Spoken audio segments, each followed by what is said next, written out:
ผลการออกเลขรางวัลหวยพัฒนา ประจำงวดที่ 14 ออกข้างวันที่ 2 เดือนกุมภาพันธ์ปี 2026รางวัลเลข6โตเลขที่ออกได้แก่ หมายเล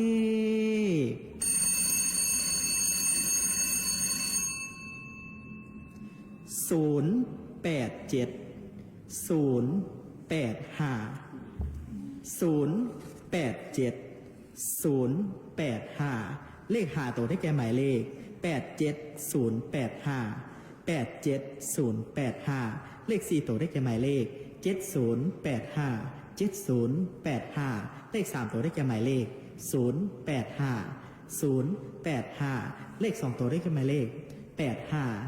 85 และเลข1ตัวท้ายได้แก่หมายเลข5หมายเลข5